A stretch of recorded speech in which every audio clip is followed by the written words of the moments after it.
the great D. Gunn on the Comcast Business Hotline. D. Gunn! Good morning, Anthony. Have you gotten that loss out of your system yet? No. Come on, man. You got to let it go. Really? You got to let it go. You let it fester for about 24, maybe 48 hours. Well, if I was coaching the team, I would agree, right? If I was playing, I would agree. You know, it's that Sunday night. You get Sunday night to celebrate and wallow, and then Monday morning you turn the page. But since I'm just some idiot on the radio, nah. Come on. There's more important things in life, Ant. Your beautiful family. You have a great job. You're healthy.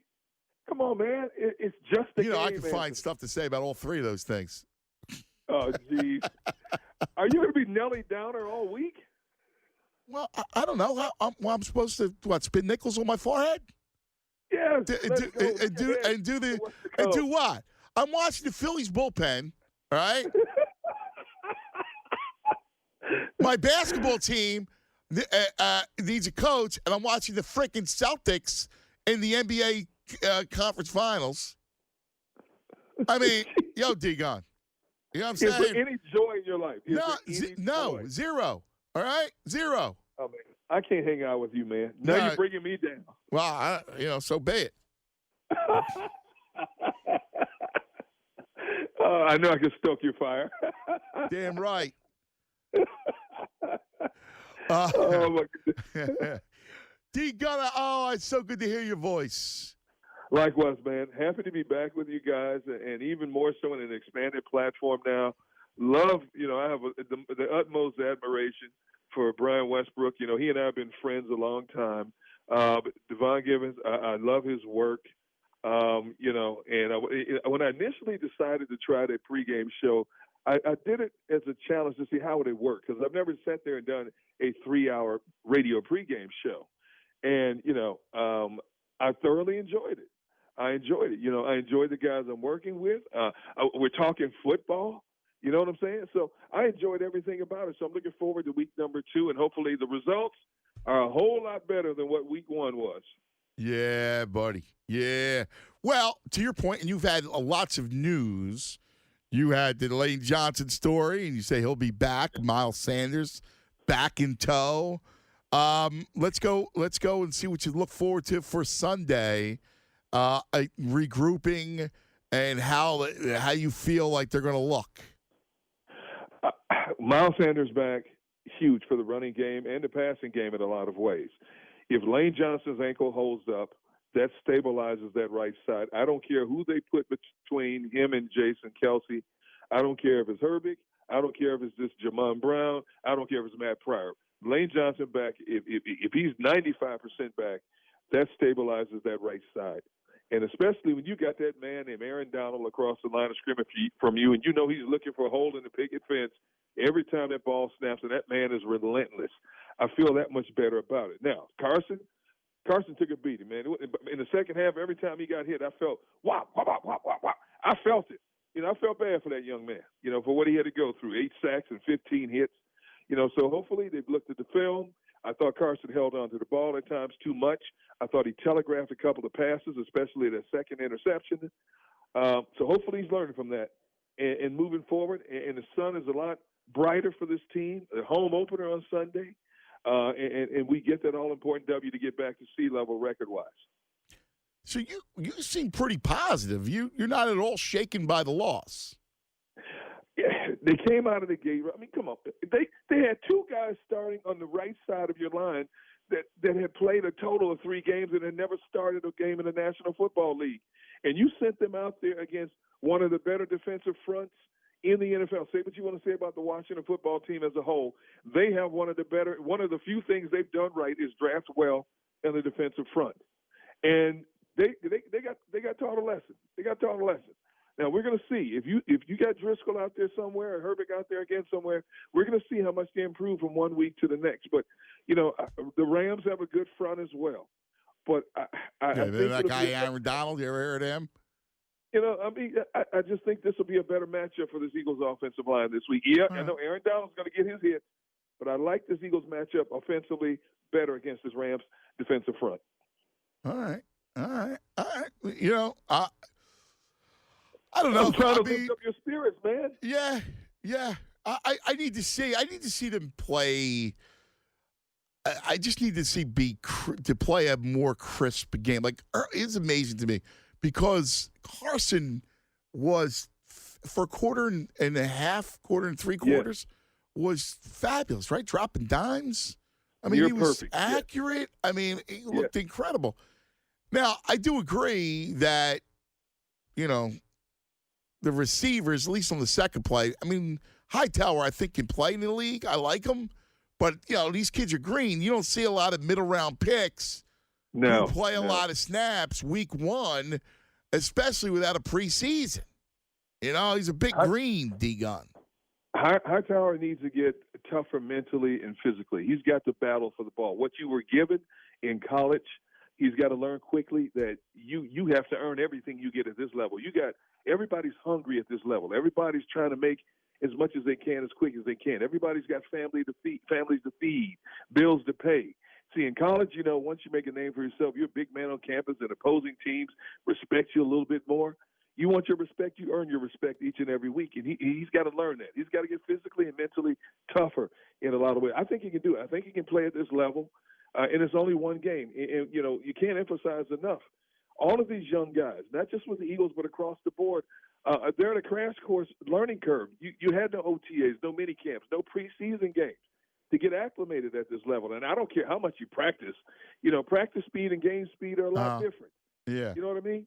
You know, so he gets better. All right, so let me ask your outlook, because I'm glad that you're bringing a ray of sunshine. Now, because I think, I can't believe I'm saying this, but Sunday is as close as you're going to get to must win early, because you got Cincinnati that you figure you're going to win, but then you got those three straight nasty games. Man. Yes. And you don't really match up well against San Fran, Baltimore, and Pittsburgh. No. And you've got to get a little bit healthy. Yes, I think these next two games, they are must-win games. You cannot be 1-2 heading into that murderer's row, because those three teams that you mentioned last year were all in the top 7 in defense last year, and they're physical teams. They all like to play physical football. That's their MO, is playing a physical brand of football. And right now, you're looking at an Eagles team. We don't know when Javon Hargrave is coming back yet. You know, we know Vinny Curry is going to be down 3 or 4 weeks with that hamstring. We are hoping that Brandon Graham recovers sooner rather than later from being in concussion protocol. You know, so the Eagles are treading on thin ice right now. So, yeah you're right. You know, week number 2 into a season, we're already talking about a must-win game, especially, I can't believe I'm saying this, especially if somehow, some way, this Washington football team finds a way to win their second game. You don't want to be 2 games behind that team. I'm not worried about that team. I'm really not. I mean, I don't think, honestly, I like their front. I'm not a big Haskins guy, and it's why I don't care what anybody says. Doug should have punted and let that kid go 80-plus yards and see if he can matriculate the field. But I'm not really worried about that team.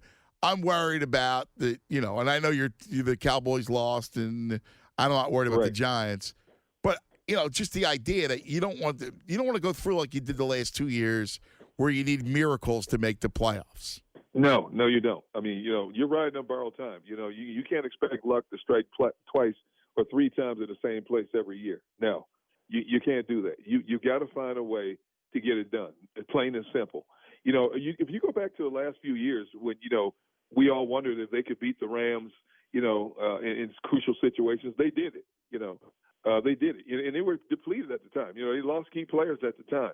And here we are early in the season facing another Rams team. You know, they're a little bit depleted in certain areas. But you got to get Deshaun Jackson more integrated into the offense. 2 catches for 46 yards is not enough. If that man averaged 23 yards a catch in 2 catches, he needs 12, 15 targets a game. Well, here's the thing, and I don't understand it a little bit, right? Did you make any sense? We're talking to D. Gunn, Comcast Business Hotline. Make sure you're listening to D. Gunn on the pregame show with B. West and Devon.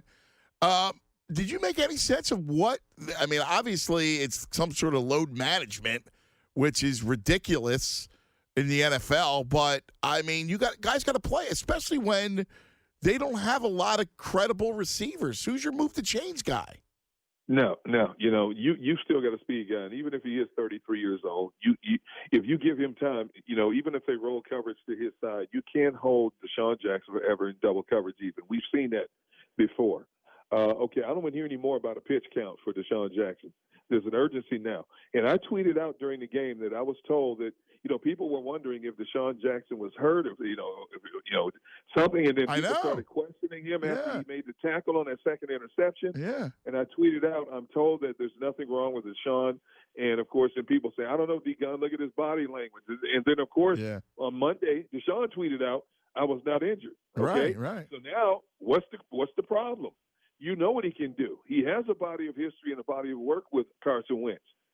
Get that man in there. I don't care if it's delayed routes, drag routes, deep posts, comeback routes. No, really. I mean, listen, he doesn't. He's not just deep ball. That's it. No. I mean, he's got great hands, and I'm with you. I think the reason why people had that, they were wondering about being hurt, is because they couldn't believe he wasn't on the field. Because I know I couldn't.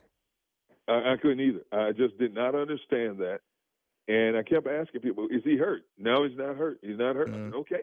And then the more I'm hearing he's not hurt, the more I'm like, what the heck are you doing? Now, I understand Carson was under duress for most of that second half. Didn't have time to just set up. And you got to take a couple deep shots to stretch the defense just to give him something else to think about. But the fact that you didn't even use him in over the middle routes in any way, shape, or form, there's now not many people that can stay with that guy going across the middle on drag routes and delayed crossing routes. And you got to get him in there. They took the tight ends away from you in the second half. You got to get him in there. I think you need to elevate Greg Ward's play. Leave Greg Ward as a slot receiver. I think he's more effective there. I get agree. him more integrated. Yeah. Get him more integrated. Greg Ward always in the right place at the right time. I call him Mr. First Down because every time he catches the ball, it's for a first down. Get that man more integrated into your offense now. Yeah. And if Miles Sanders is healthy, my goodness, that changes the whole complexion of a lot of things you can do in terms of attacking a defense and trying to keep a defense on its heels. Yeah, baby. Hey, don't forget the Gun on One podcast every Tuesday. The latest episode with Lane Johnson. Yeah, my man. Yeah, that's great stuff, brother. Thank you, man. It's gone extremely well. The first 2 weeks, we cracked the top 100 and for sports podcasts across the country the first couple of weeks, and so we're extremely proud about that. And each and every week we got some great guests, current players, former players, writers, analysts, and I'm gonna even throw some entertainers in there. My guy DJ Jazzy Jeff is going to be on there 1 week. Oh, fantastic! We're gonna have him as well. So yeah, man, we're having a lot of fun with it.